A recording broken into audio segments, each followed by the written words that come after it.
नमस्ते गुरवे महात्मने विमुक्तसङ्गाय सदुत्तमाय नित्याद्वयानन्दरसस्वरूपिणे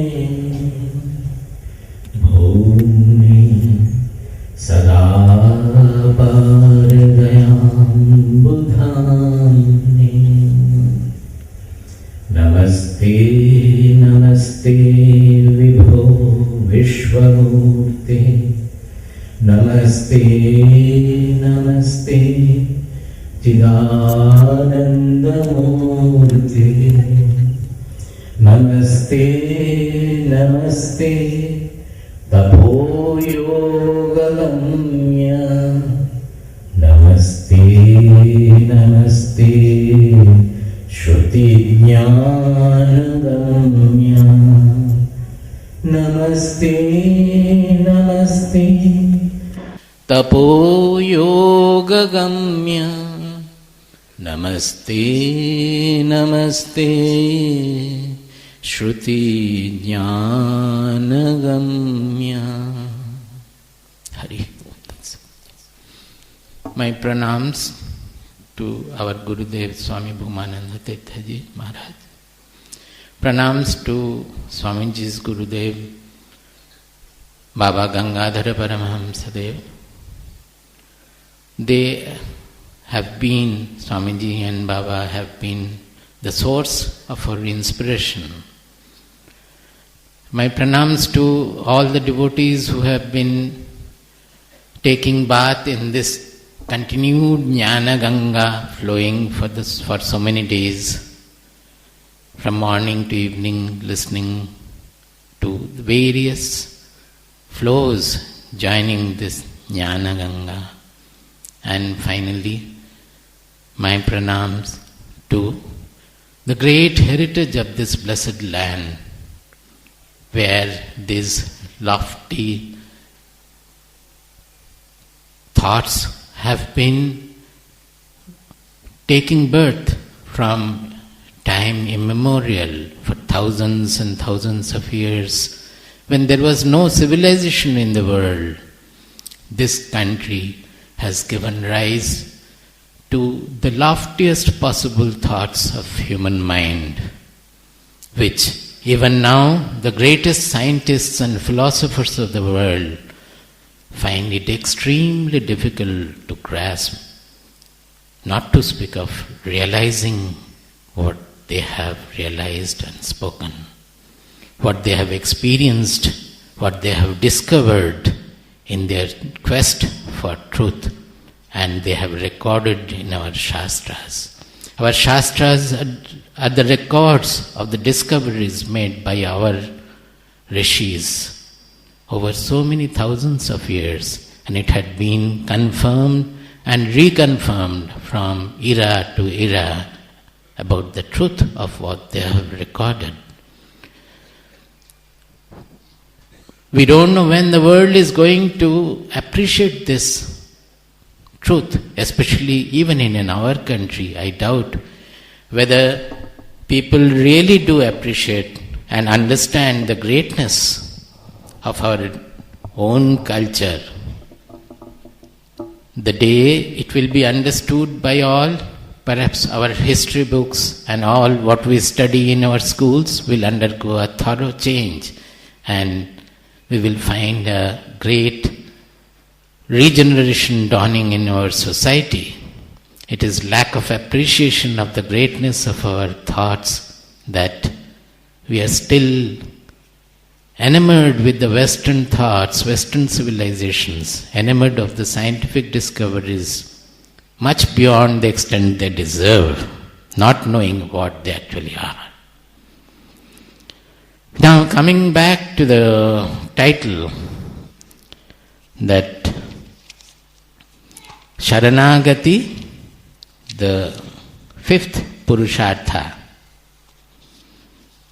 Now there is a little history about it. This is not a title given by me or by us. Our Gurudev, Baba Gangadhara Paramhamsadev, his Gurudev Kshitish Chandra Dev, and his Gurudev Swami Narayana Tirtha. That is Baba's Param Gurudev Swami Narayana Tirtha. He had his ashram in erstwhile East Bengal, which is now Bangladesh. The district is called Faridpur. There he had his ashram, which is called Jnana Sadhana Mat. So our Baba happened to visit that ashram, and while attending the satsang of Swami Narayana Tirtha Dev, he used to take some notes in his diary. When we saw Baba, near his head there was a small shelf where the various important books like Yoga Vasishtha and some compilation from the other Shastras were being kept. There the diary also was there, in which we found one small piece, a few pages only, titled Narayana Gita. Narayana Gita means the words of Swami Narayana Tirtha. And the subtitle of that was Sharanaagati, the fifth Purushartha. Immediately it struck our attention, because there is apparently a contradiction in the title.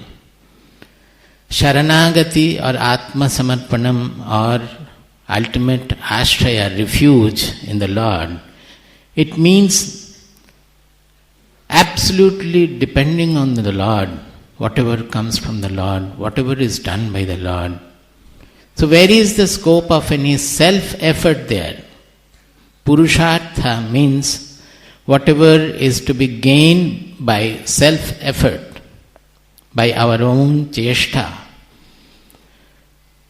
So Purushartha, there are normally we know about 4 Purusharthas, Dharma, Artha, Kama and Moksha. They are all to be gained by our effort, by self-effort. But how is it that Sharanagati also is clubbed, is also titled as the 5th self-effort? That was the question which made me think and go into the details of it.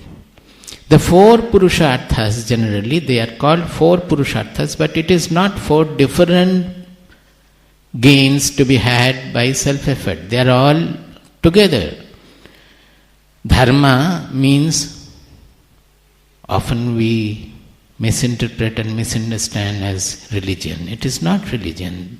Dharma is defined in our Shastras as the fundamental law of being, which sustains the world, which sustains nature, which sustains human life on earth. Dharma eva hato hanti dharmo rakshati rakshitaha. It's a Manusmriti statement. In Mahabharata also, I believe. It says that when you preserve dharma, then dharma will preserve you. And when you violate dharma, or when you kill dharma, dharma will kill you. Now, whatever works against our sustenance is adharma. So can it be religion? Are we not always to follow dharma? Suppose as we are now polluting the nature, not knowing that the pollutions, whatever pollutions we are throwing in nature, it is going to harm our own life. If not in this generation, our progeny will be affected by the pollution. So it is adharma, because we are working against the sustenance. So dharma is to be learned by our self-effort. Generally, people used to go to the Gurukula at a very young age and learn dharma there. What are the fundamental laws of life which, when followed, the life will be fulfilling and happy. That lesson was given right in the beginning, so that we don't misbehave, we don't misdo. And learning that dharma well, for about say up to 18 years or so, they used to go to earn their living. Now this earning, which is called artha, is not to be done avoiding dharma. But whatever dharma codes we have learned, whatever truth of dharma we learned during our initial brahmacharya period, following those dharma we have to earn. Then the earning will be pure, and that will result in happiness, and that will take us to the final auspicious goal. Not only that, after earning it, dharma, artha, kama. This kama means fulfillment of desire. We always say that the Shastras, whatever is spoken of in the Shastras, it doesn't tally with our real life. We cannot follow Shastras in our real life. It is absolutely wrong. The Shastras do not say that you should eliminate the desires right in the beginning, and the desires are all wrong. What the Shastras say is that the desires you may fulfill, and you have to fulfill perhaps in most of the cases, except those who do not have the desires. You have to fulfill all the legitimate desires. But don't think that desires are going to fulfill your mind. The truth is given that we are running after, generally we are looking for happiness. But are we really getting happiness? Whatever we think that doing this we will be happy. Maybe having some money we will be happy, or having a building we will be happy, or getting a good job we will be happy. But if we really look at ourselves, we will find that, well, we are not happy. Maybe as long as I am not getting a good job and I am looking for that job intensely, when I get it, I become very happy for a few days or few moments.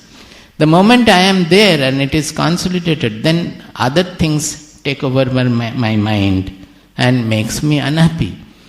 So the Shastras tell us to see the reality, that we are running after things, we are doing all that, thinking that at the end of it, whatever result we get, that will make us happy. Where there is a fallacy, it is not the truth. And they also tell us that the real happiness is within our own, within. It's the coordinate of our Atma. It is a parameter, it's a quality of our Atma. The Ananda is from within. The desire which clouds our mind, which distracts our mind, which does not allow the svatasphurta, the spontaneous happiness born of our soul, to be understood, to be felt. When that desires are eliminated, we feel the happiness coming from within. But we think that the happiness is by getting the object. Then as long as the object is there, the happiness should have been there. Suppose you are very happy taking some food. After some time you would not like to take more of that. If the happiness lies in that particular food, then it should be still there. It is the product of the mind which was feeling some lack, some insufficiency. When that insufficiency is filled, we feel happy. So the fundamental point is a lack, a feeling of lack, or abhava bodha. In Sanskrit it's called abhava bodha, that I am missing something. And as long as that abhava bodha is there, we will never be happy. We will run from one thing to the other. And this abhava bodha, finally, when we understand that nothing in the world is going to make me happy, the same abhava bodha makes us struggle for moksha also, the fourth Purushartha. That this moksha will make me happy finally, forever. That is our idea. Why are we having this abhava bodha? Our Shastras say that because we are born of Ananda. The whole creation is born of Ananda. Anandadhyeva khalvimani bhutani jayante, the Upanishad says. Everything is born of Ananda. Our source is Ananda. And until we merge with the source, we get back our real identity, we get back the smriti of our real identity, we will not be eternally happy. When we merge with our own identity, merge with our source, then we become fulfilled. Not knowing that, we run after things to become happy. It is just like the river. the source of the river is not mountain. The source of the river is the sea. From there the water evaporates. It is taken by the cloud over to the mountains where it sheds in the form of rain or snow. Finally, from there the river starts flowing on the path. It is flowing, not knowing where it is going. It is running freely. Until it meets the sea, the flow continues to be. Like that, we are also born of Ananda. And until we meet the source of Ananda, our real Atma, our real identity, wherefrom we are born, the source, we will not be eternally happy. The Shastras only tell us this truth. So we may fulfill our desires, our legitimate desires, which is not harmful to anybody else, not harmful to the society. We are supposed to fulfill our desires, all the legitimate desires. But knowing this truth, that this fulfillment of desire is not going to make me permanently happy. So there is nothing wrong in pursuing something, we will pursue. But if you are aware of the truth, that it is not going to be making me permanently happy, I will be happy only when I come to know who am I. With this knowledge, if we pursue, then we will not be deluded by the world. We will not be clinging to the worldly objects. We will not be clinging to the worldly situation. So, this is the truth the Shastras say, that knowing the truth, you pursue your legitimate desires also, fulfill the desires. If you do that, taking your stand on this knowledge, on this truth, then very soon we will find that we outlive the desires. Say by the age of 35, 40 or maximum 50, we find that the desires are no more distracting our mind. We have already outlived, we have fulfilled, and we look for something by getting which we will not look for anything else. Yam labdva chaparam labham manyate nadhikam tataha. By getting which we will no more look for anything. Then we start pursuing for moksha. Means whatever bondage the mind is feeling because of the desires we are suffering from, which are not fulfilled, because of the likes and dislikes the mind is suffering from, because we want to become good but we are not able to become good. Whatever be our bondage, these are all bondage which are not allowing us to become happy. So to get rid of the bondage, we pursue moksha. So all these cases, the self-effort is necessary. Without that, this cannot be pursued. Now, how come Sharanaagati there as a self-effort? Because we often take to deception. Our mind is notorious for deceiving ourselves. Many people will say that I have surrendered to the Lord. Whatever the Lord does, I will accept that. They say, but is it true? We have to see. I know of a case where in the market in the morning we find another friend who is going for marketing. We ask him that a very good spiritual talk is going on.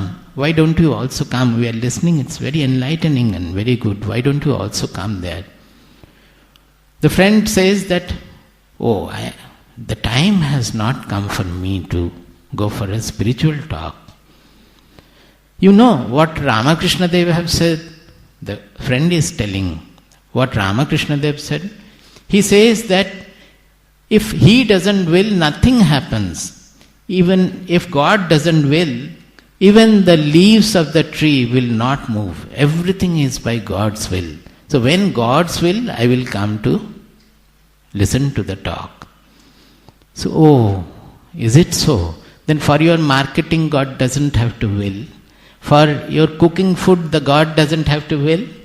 For feeding your stomach, making your stomach over full and then getting into trouble, the God doesn't have to will. For sending your children, giving them more and more things and spoiling their psychology, the God doesn't have to will. Only for coming to the spiritual talk, the God has to will. Are you able to follow? Where we are deceiving ourselves? This is the kind of deception we have. Everywhere we are deceiving ourselves in the name of surrender. The fact is that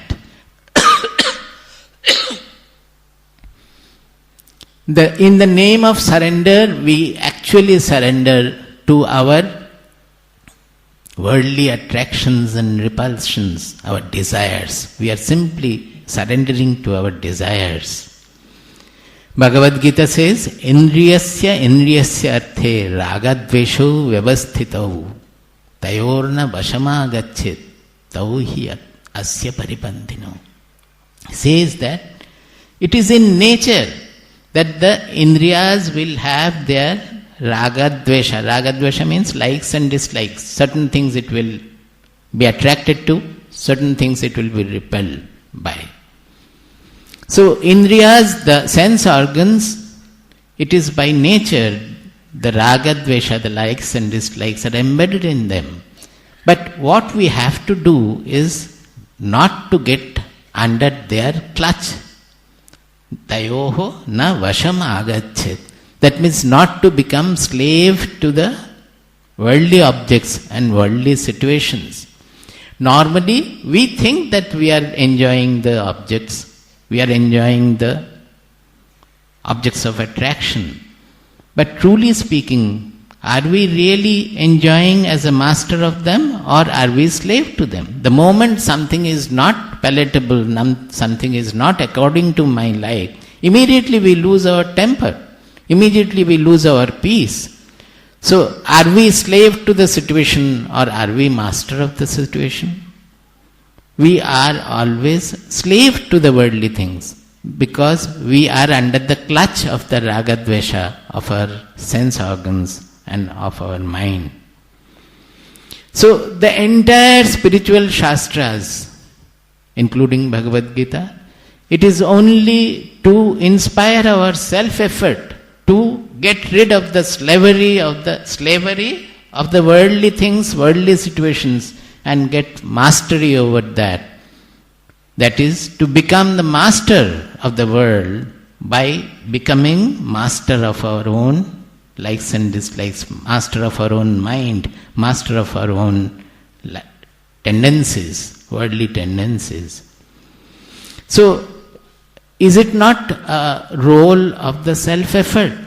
Because in the name of surrender to the Lord, we are surrendering to our own natural tendencies, which are degenerative, which is taking us away from the auspicious goal. Left to ourselves, suppose a boy, left to himself, he will not study, he will go on playing until the life becomes very difficult for him. And at that time you cannot save him also. So the parents will have to force the boy to undergo the discipline of learning the letters, learning the grammar, learning the language, learning mathematics and so many other things. By himself the boy will not like to learn. By nature he is given to playing tendencies until it becomes difficult for him. So suppose the discipline given to the child follows and finally he learns the literature well. When he is studying a book, say some story book or so, and reveling in that, he goes on reading, again some other discipline has to be given. But at that time, if you ask him that, well, earlier you did not like to study the grammar, everything was difficult for you to follow the discipline to learn the language. Now that you have undergone the discipline and got the freedom in the world of literature, do you understand? Storybooks, he is moving over the whole world, over so many centuries, so many generations, just through reading the book. So is it not a freedom in the world of literature what he has gained? Now this freedom has come only through the discipline. So was the freedom earlier of playing whenever he wants and not studying, that freedom was greater? Or this freedom which he has now in the world of literature, which is greater?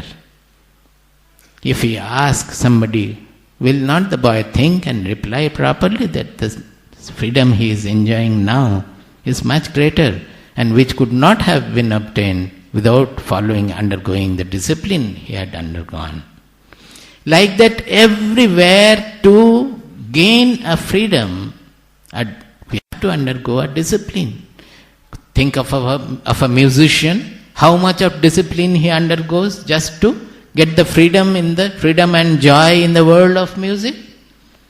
A vocalist or a instrumentalist, how much of discipline, hard discipline they have to undergo. What about the sports people, those who want to play well?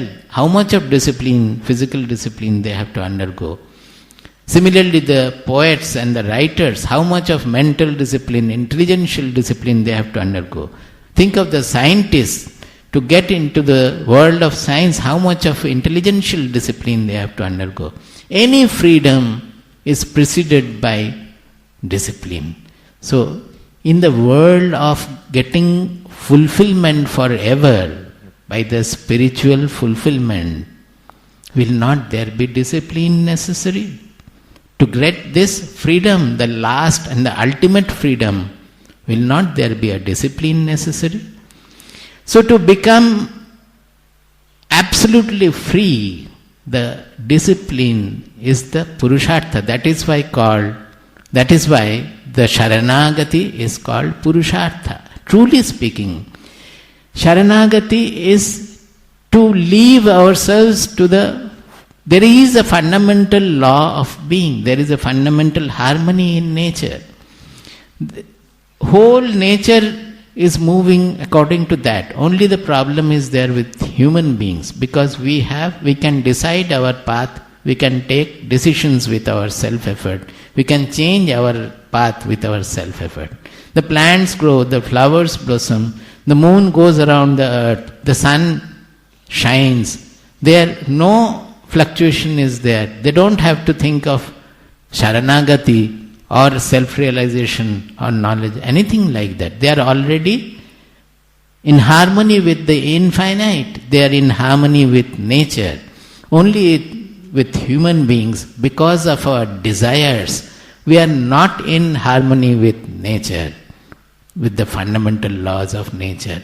So the desire takes us away from the fundamental harmony, and to overcome the hold of the desires, the clutch of the desire, to get freed from the clutch of the desires, we need self-effort.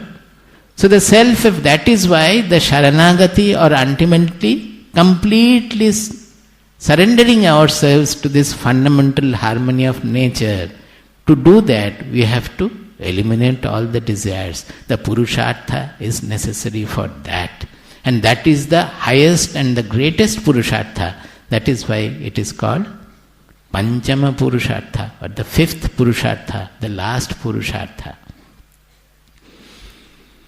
When we leave ourselves completely in harmony with the law of nature, we call it in tune with the infinite. When we become in tune with the infinite, then we can say that we have surrendered to Lord.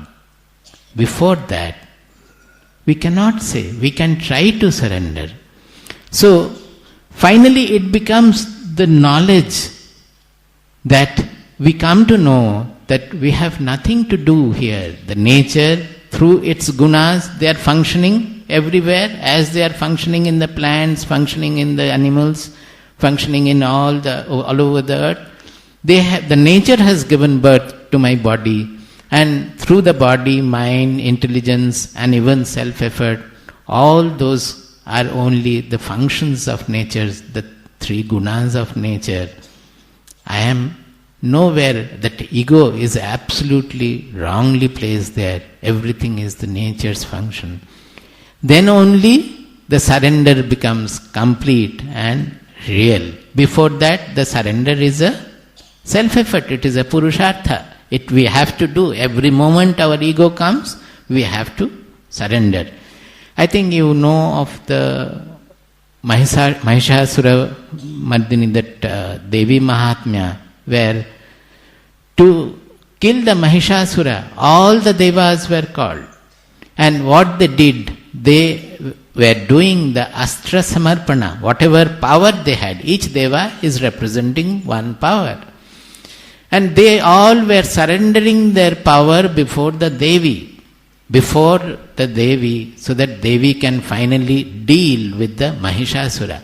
This egoistic power, where I feel that it is my power, to surrender it to know that this power is nothing but a small fraction of the universal power, of the Lord's power, to know that is automatically becoming surrendered, and that is the last surrender. Suppose a wave, huge lashing wave like tsunami or so, lashing wave, it has so much of a power in it. Now if the wave thinks that it is my Shakti, it is my power with which I can destroy everything, it thinks like that and destroys. But is it true? Is not the power of the wave is the power of the sea? The entire ocean of that, the wave is only an offshoot. And whatever power we are seeing in the lashing of the wave, has it come from the wave? Or is it everywhere in the sea which has given rise to the wave? Sometimes it will come as a breaker, sometimes it will come as a small wave and go down. So when the wave comes to know that it is not my power, now I am destroying, but sometimes I will do something else also. It is the oceanic power which is activated through my expression as a small wave in the whole ocean. Then he relishes the surrender. He becomes freed of his bondage of ego, bondage of ahankara. He doesn't think that I am the karta, I am the bhokta. He thinks that the whole nature is acting in its own manner, and it is only expressing through me. In Bhagavad Gita,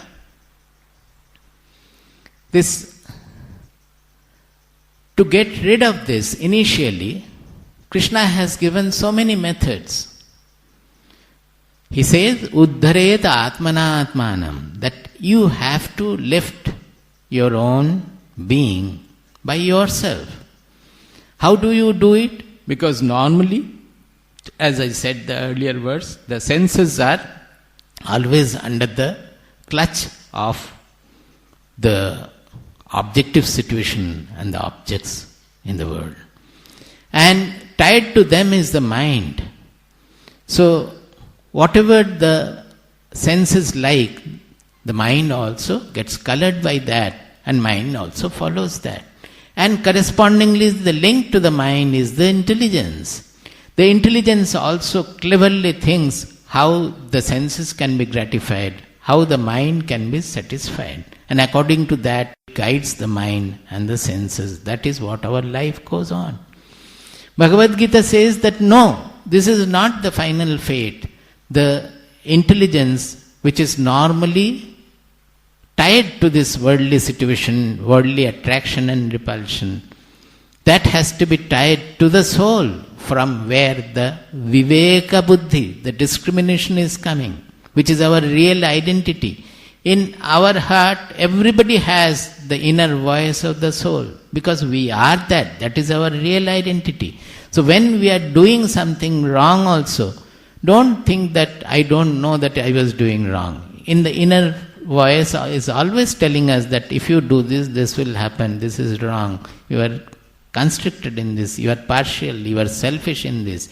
It is saying, but our attraction of the senses and the mind, it is bound so much by the attraction and repulsion that we disobey the inner voice and we follow the attraction and repulsion of the senses and the mind. So the intelligence has to be trained to listen to the inner voice, to the Viveka Buddhi, which is always coming from the soul, which is our own identity. We think that the soul is bound by our body-mind complex. It is not so. The soul is only one and universal. The moment we get to that identity, all troubles go, because all the desires and the corresponding activities, they come from our own thinking that I am limited by the body-mind identity. That smallness about ourselves, that creates all the problem. So Bhagavad Gita says that finally we have to deal with this ragadvesha. Even suppose from the scriptures we know about Brahman, we know about the soul, we know about the truth, but the mind does not get relieved of its problems because the mind remains still haunted by ragadvesha. However, we may say that my Lord is everywhere in everybody. The moment somebody stands in front whom I dislike, immediately I am overwhelmed with the wave of dislike. If he says something good also, we are not able to take it. And if the person we like, he says something wrong, we follow it, we are ready to take it. So, we are always trapped by this likes and dislikes. So, where is the soul gone and where is the Lord gone? The Lord is in everybody. So, why am I blaming somebody or hating somebody? And why am I over-clinging to something or somebody if the Lord is everywhere? So, truly speaking, we have not established the Lord in everything in the world at all. It is only we have established ourselves in the ragadvesha. So, when we understand and we repeatedly contemplate on our real identity, which is one, universal, infinite, we slowly get rid of the ragadvesha. So until this ragadvesha effects are over, we will not be able to see Lord in everything, find Lord in everything, and become completely free of all kinds of lacks or the abhava bodha we are suffering from. Bhagavad Gita says, ragadvesha viyuktaistu vishayan indriyaischaran atmavashyair vidheyatma prasadam adhigacchati. Ragadvesha viyuktaihi indriyaihi vishayan charan. If we can get rid of the ragadvesha and then we move around in the world, we do all kinds of work in whatever is needed in the world. Such a person who is atmavash, who is under his own control, who has become master of himself, who is not a slave to the worldly things, slave to his ragadvesha, slave to the objects, slave to the objective situation. If he is not, then he becomes vidheyatma. He becomes vidheyatma. It is not a control from outside. We say we have to control. No, we don't have to control. If we are in tune with our fundamental harmony with our own reality, our own soul, then the law of governing comes from within. Such a person is called vidheyatma. He gets guided by the inner voice, the harmonious voice, where there is no klesha, no struggle with the struggle between the intelligence and the mind, struggle between the senses and the... So he says that ragadvesha viyuktaistu vishayan indriyaischaran atmavashyair vidheyatma prasadam adhigacchati. What happens is that he attains prasada. This is called prasada. It's not the prasada we are buying from the counter here, laddu prasada or payasam prasada. That is only, we go to a saint and saint gives us something in the form of a sweet or so. That is not the real prasada. The real prasada is to get a little touch of the saint's mind, which is always in prasada. Prasada means placidity. Placidity. It is not the elated form of happiness, and it is not depression. When the mind gets freed of elation and depression, it always remains in a cool, calm ananda, which is called prasada. It's a placidity of the mind. So when the mind becomes free of ragadvesha, he moves around in the world without getting affected, without getting agitated by anything in the world. Such a vidheyatma attains prasada. Now in Bhagavad Gita, he has shown various ways of how to go about it. First, to become even towards success and failure. Then he says that you have the Jajna Bhavana, that is, the whole world is a Jajna of the Lord. It is not a fire sacrifice as we do, a limited Jajna. But the whole world is a Jajna of the world. It is dedicated to the Lord alone. Everything is dedicated to the Lord. So if whatever we do, we also do as a small speck in the Lord's universe. So that is also a Jajna of the Lord. If we have this Jajna feeling, then also we are rid of our ahankara or the constriction we suffer from. All these things Krishna told Arjuna. After telling each method is very efficient, very effective, everything is all right. But don't forget that Krishna was telling just before the war. And during the war with this jnana and bhakti and all that, wherefrom will Arjuna remember while killing all others, killing and getting killed in a war situation? So after telling Krishna the Rajavidya Rajaguhyam, he said. Guhyam means secret. Rajavidya Rajaguhyam. Then in 18th chapter he says, after speaking about knowledge, he said, Itite jnanamakyatam guhyat guhyataram maya vimishaitad asheshena yathetchasi tatha kuru. He said that I have told you now this guhyat guhyataram means from the guhya it is still further secret. It is still more secret, deeper secret. This knowledge. Now knowing and contemplating on it, do whatever you like. Yathechasi tatha kuru. That means what? Whatever you like, you do. That means he is leaving the decision on Arjuna's ahankara, his self-effort, his kartritva. You have listened to everything, I have told you everything. Whether you listen to me or not, you decide and you follow. Not only that, just prior to that he said, Tameva sharanam gaccha, sarva bhavena bharata, tat prasadat param shantim, sthanam prapsyasi shashvatam. He said that, he described the Lord and he said that you take refuge under the Lord. See, why am I saying? Because Sharanaagati is coming. Sharanam gaccha, tam eva sharanam gaccha. You take refuge under the Lord by all your bhavas. Tat prasadat param shantim sthanam prapsyasi shashvatam. Now here also he is leaving it on Arjuna, the decision, and the Lord is somewhere else. In the Narayana Gita I was talking about, Narayana Gita, he says that people say I have surrendered to Lord, I have surrendered to Lord. Is it so easy? The God which you have not seen, which you don't know what are his likes and what God likes and what God dislikes. Whether the God exists or not also you don't know. How can you surrender to such a God? Are you following? So people say, I have surrendered.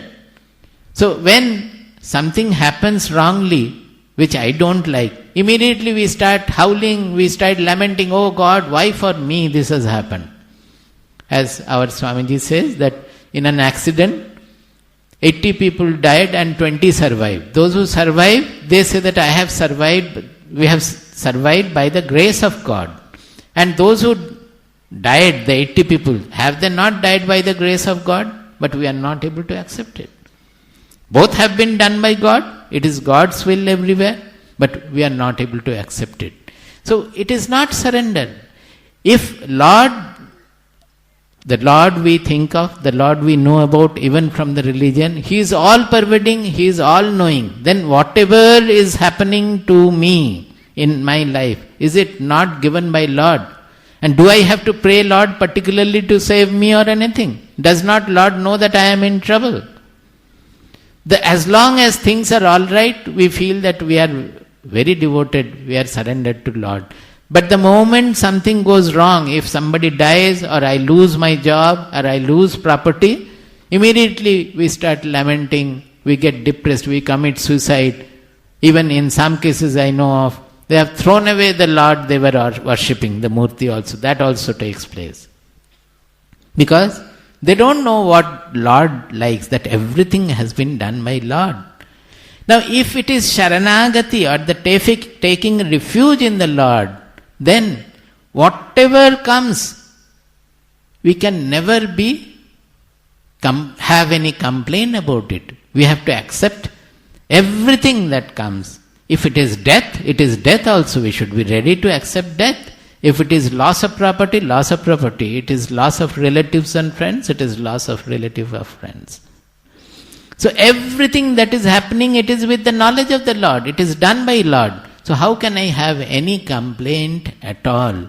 So such a person becomes, it is called nirapeksha. He does not have any apeksha. He is ready to accept anything happening in the world. What a great prasada will dawn in such a mind.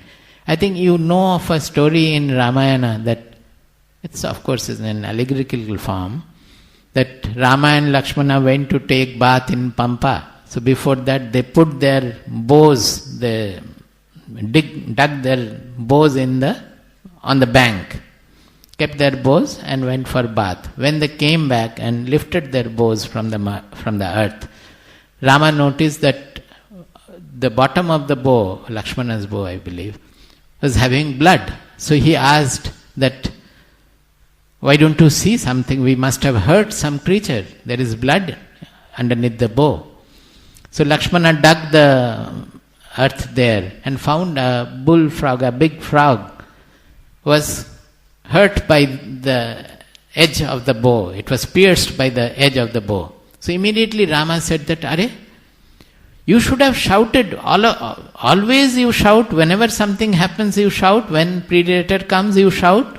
Why is it that you did not make any sound so that we would have been aware of the situation and we would not have hurt you? Without knowing, we have hurt you. So the frog says that whenever I am attacked by anybody, I call, Oh Rama, Rama, Rama, to save me. Now that I find Rama himself is killing me, whom shall I call? I have accepted that. Now this is only a story with the Rama doing it. But anything happening to us is actually, is it not done by Lord? So can we have any complaint about anything in life? We will be absolutely free of all complaints. A complete acceptance, that is the ultimate of Sharanaagati. That is why it is called the Panchama Purushartha. Now, after saying this, what I was saying, that Yathechasi Tatha Kuru, that he left on Arjuna, then Krishna comes to his final Upadesha. In 18th chapter, it is verse 64. He says, Sarvaguhyatamam bhuyaha shrinume paramam vachaha ishtosime dridhamiti tato vakshyami te hitam. Guhyam has already been done. Rajavidya, Rajaguhyam. Guhyat, Guhyataram, Jnanam already done. There also Ahankara is there. You have to do it. Thinking about it, you do whatever you like. Now he says that Sarva Guhyatamam, the ultimate of the secret, I am telling you. And why? Because you are my dear. I am so fond of you that I cannot go without telling this last and the final, the most efficient but most difficult sadhana. It is the easiest sadhana, and also to do it is the most difficult also. If you can do it, it is the easiest sadhana. What does he say? That tameva sharanam gaccha, now replaced by manmana bhava madbhakto madhyadi mam namaskuru mame vaishyasi satyam te pratijane priyosime sarvadharman parityajya mamekam sharanam vraja aham tva sarva papebhyo mokshayishyami ma shuchaha. What does it do? What is the change here? The God now descends in the form of Guru. Krishna is standing before Arjuna and he is saying that Manmana bhava mad bhakto. That you listen to me, whatever I say, you do. This is the simplest thing. You don't have to think of samatva, you don't have to think of asangatva, you don't have to think of sattvika pravritti, rajasika pravritti, tamasika pravritti. You don't have to think of the knowledge of the soul, of the Brahman, Atma, Paramatma. Nothing you have to think. Simply do whatever I say. So the Sharanagati becomes a test only when the Lord appears in the form of Guru. Because it becomes very difficult then. The Guru will not always tell you whatever you like to do. And it becomes extremely difficult to follow the Guru's words when we are in company of the Guru. So the Lord here finally appears in the form of the Guru. And in Mahabharata, if you find, just by the way I am saying, that if you find why this Upadesha was not given to Yudhishthira but was given to Arjuna, there is enough reason. You will find that Arjuna had that refuge, that had that Sharanagati. In the war, every day after coming back, there is to be lot of quarrel, lot of clamor in the camp of Arjuna and Yudhishthira and all. So many things happened. And Arjuna would often say that, I will kill my brother, and gives a long lecture. Or sometimes he says, I will now commit suicide, and gives a long lecture on that, why will he commit suicide. But if you follow, you will find that each lecture of Arjuna ends with one sentence, common sentence for all those statements. That is, but Krishna, you are a knower of truth. Whatever you tell me, I will do. And he does exactly that. Whatever Krishna says, he does, and he gets freed of all his mental conflicts. Again he raises another point, but again he says that this is what I am thinking, but oh Krishna, you are a knower of truth. Whatever you say, I will do that. And Krishna says, and he does also whatever he says. Whereas Yudhishthira did not. Yudhishthira had the ego of telling the truth. I can never tell a lie. So when Krishna asked him to tell lie to Dronacharya, Yudhishthira refused. So Krishna had to complicate the issue. You know about it, I am not going into the detail. He had to kill an elephant, name Ashwathama, kill an elephant, then again say that Ashwathama hata iti kunyaraha, and last portion drum beating and all, it's all, is he not serving the same purpose by saying a complicated truth? Is it not more sinful than telling a plain lie? So Krishna had to devise that. Because Yudhishthira was not given to Sharanagati. He had the ego of truthfulness. He will not speak a lie. So, finally, as the last message of Bhagavad Gita, Krishna says that Sharanagati is the last word. And there he appears before him, the Lord appears before Arjuna as the Guru, and he has to follow whatever the Guru says. We remember of one disciple of our Swamiji who had come from a long distance, saying that now I have dedicated my everything, tan, man, dhan, my body, mind, soul, everything, my property, I have dedicated to him. I would stay here in your ashram and serve you. Swamiji was telling him that no, that will not be all right. You will not be able to stay in the ashram because you are a person who could not stay in the family. You fought with your wife, you fought with your children, you fought with your friends. In the other places also, nobody was happy with you. The ashram is a conglomeration of all kinds of people. It is most difficult to stay in an ashram. In a household, you are all bound by the family, blood relations and matrimonial relations. Don't think that ashram is so easy. Ashram, people come from all different places, with different background. And there, the difficulty of harmonizing is much more. So you will not be able to stay here. Rather, you make a house, you have a property, you make a small cottage, and you stay there, do your tapas there. But the disciple went on saying that, no Swamiji, I have dedicated myself to you. How can I go anywhere? I will live near your feet. I will stay only here and serve you. Are you understanding the deception, the fallacy of it? The Guru is saying that you go and stay there and do your tapasya. He says, no, I will stay at your feet and serve you. What is serving Guru? Serving Guru is to follow his words. The Guru Seva is to follow whatever the Guru says. And there he says, I want to serve you and I want to serve only you. But I have to serve you in my own manner, but not in your manner. The disciple is telling the Guru that it means that I will serve you according to my wish, not according to what you are saying. This is the surrender we are following. So all the test comes when we have to live in the company of a Guru. Whether we have surrendered or not, that gets tested there in the company of a Guru. In Bhagavatam also, in various places of 11th chapter, all the sadhanas are discussed. But finally again it comes to the Sharanaagati or Nirapekshata, the ultimate dedication. See, in 11th chapter you will find a beautiful hint is given to the sadhana in terms of the three gunas, that we will have, everybody will have some sattva guna, rajoguna and tamoguna. How are we to proceed to our final goal of becoming gunatita? Gunatita means Sharanaagati also. Gunatita means coming to know that I am not bound by anywhere, anything in the nature at all. The whole nature is playing its own drama according to the gunas. I am nowhere affected by it, or I am not touched by them at all.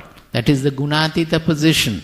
Now, how will we become gunatita? Bhagavatam says that a tamoguna, first of all, suppose you are too much under tamoguna, then suppose you take to sattvaguna practices. A tamoguni person wants to only meditate and read shastras. He will not meditate, he will sleep in the name of meditation. In reading the shastras also he will doze off. He will not be able to do because of the prevalence of the tamoguna. So to get rid of the tamoguna, one has to activate the rajoguna. So that he takes to some activity at the inertia of the tamoguna is dealt with. Now when he becomes more of rajoguna comes to him, then sattvaguna has to be cultivated. What is sattvaguna? Rajoguna, although it inspires you to activity, it always shows the world in a divided manner. Bheda buddhi it is called. That is, I like that rajor agatmakam buddhi, the Bhagavad Gita says.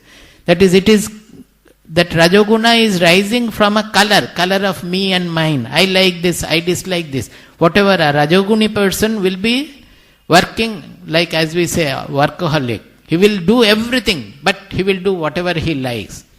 I have done this. He will always have a feeling of kartritva and bhoktritva. I have done this, I have done that. I have to do this. I cannot do that. I can only speak truth. I cannot speak lie. These are all divided visions. Whereas Sattvaguna is the unified vision in all.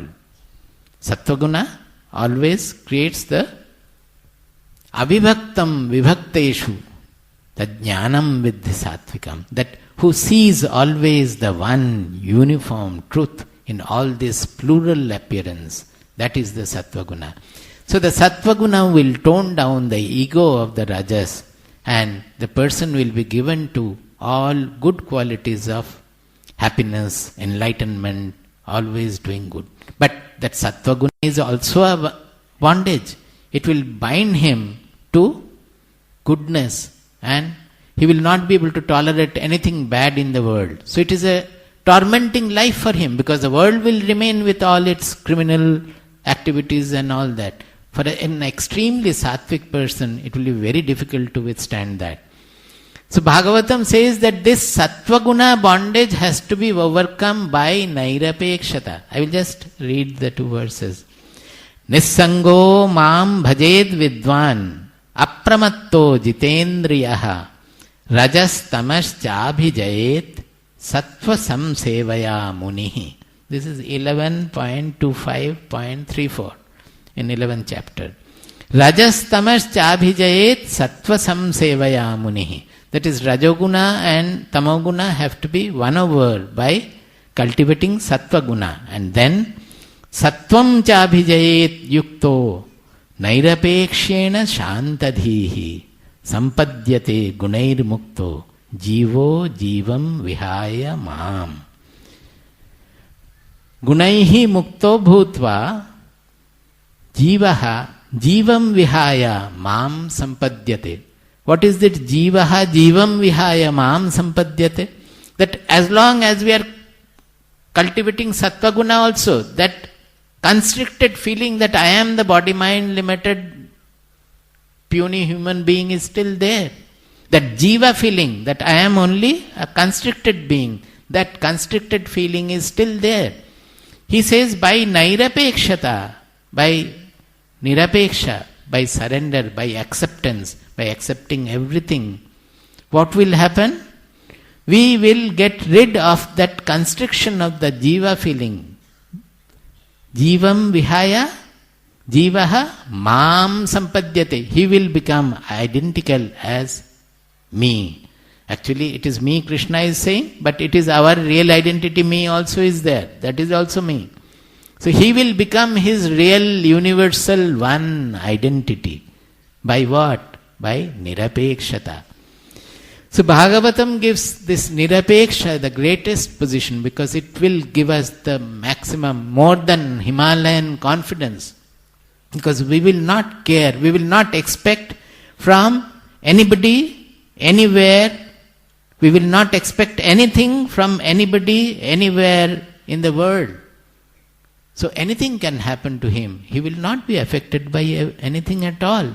Such a great confidence, this acceptance, this non-expectation, this Sharanaagati or Ashraya will give us. That is why Bhagavata sings, Nirapeksham munim shantam nirvairam samadarshanam anuvrajamyaham nityam puyetyangrirenubhihi. Nirapeksham munim shantam nirvairam samadarshanam anuvrajamyaham nityam puyetyangrirenubhihi. He says a muni who is shanta, who is calm, whose mind is free of all desires. Shanta means the ultimate of calmness comes from freedom from desires, who is free of all akanksha. Who is nirvairam, he doesn't have any inimical feeling towards anybody because the whole world is he alone. His Atma is everywhere. He cannot be having dvesha bhava towards everything, towards anything at all. Samadarshanam. He sees with all the plurality, all the multiple appearance, he sees the soul or the Lord everywhere. That is the samatva darshanam. It may be something I dislike, it may be something I like. It may be dukkha, it is sukha. Everywhere it is the same. We are getting the sparsha, the touch of the same Lord. Whether somebody has given me dukkha, I have got the touch of the Lord through that dukkha. And if somebody has given me sukha, I have got the touch of the Lord through that sukha. That is the samadarshanam. Nirapeksham munim shantam nirvairam samadarshanam. What happens to that? Lord is saying, Anuvrajami aham nityam. Aham nityam anuvrajami. I follow that devotee. This is the devotee who is non-expecting, free of desires, free of enmity, and having the even vision. Such a devotee, the Lord says, I follow him. Anuvrajami aham nityam. And why do I follow him? Puyeya iti angrirenubhihi. Puyeya means so that I can purify myself. Angrirenubhihi. By the dust of his feet. I am following the devotee. The Lord says, I am following the devotee to collect the dust of feet from that devotee and put on me to purify myself. This is our country, my dear souls. This is the composition of a writer, of the Bhagavatam author. where he is taking this devotion, this nirapekshata. It is a quality of our human mind. Nirapeksha is a quality of our human mind. And this quality he is giving the highest position, so that he says that the Lord follows such a person. Lord will follow that person, so that Lord can purify himself by the Angri Renu, by the dust of the feet of such a person. Are you able to imagine the mind of the author who has composed this, who has given this devotion the highest position? This is our country. We can do anything with the Lord, because God is also a concept of human mind to us. Such statements, I don't think we will find anywhere in the world. This culture has given birth to such great thoughts, great mind treasure, which can make anybody in the world a king, not by killing people and winning over through war, but by winning over his own tendencies, becoming master of himself. He becomes the emperor of the world. Why? Because the world can be anything. It will not touch him at all. It will not affect him. Nothing in the world. Even if the whole world pulverizes by a nuclear bomb or anything, the knower's mind will not be affected by that. Our Shastras say that even if the whole ocean gets dried one day, the knower will not be affected, or he will not be surprised at all. This is our country, and this is our literature. So Sharanaagati has to be tested by the lack of abhava bodha, by sufficiency, by non-affectation. If we have surrendered before the Lord, and Lord is the doer of everything, Lord is everywhere, then anything happening in my life or anything happening in the world cannot make me agitated, affected, elated or depressed at all. That is the test of Sharanaagati, the lack of insufficiency, the absence of abhava bodha. Na parameshtyam na mahendra dhishnyam na sarvabhaumam na rasadhipatyam na yoga siddhi apunarbhavam va mayarpitatmechati madvinanyata. Nishkinchana mai anurakta chetasaha shanta mahanto akhila jiva vatsalaha kamair analabdha dhiyo jushanti yat tannairapeksham na vidus sukham mama. He says that even the person who is working for self-knowledge or moksha will never know the sukha this nirapekshata gives. The person who is given to this nirapeksha, the sukha of him will not be known by anybody.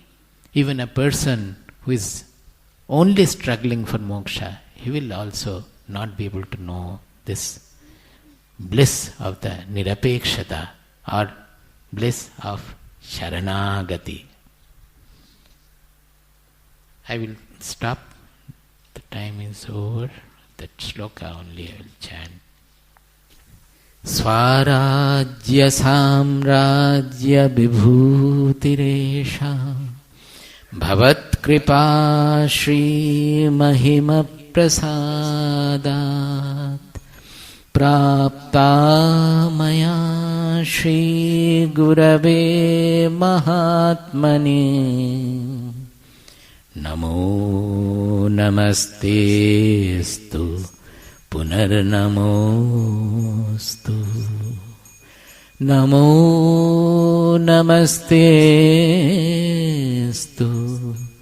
punarnamostu namo namastestu punarnamostu.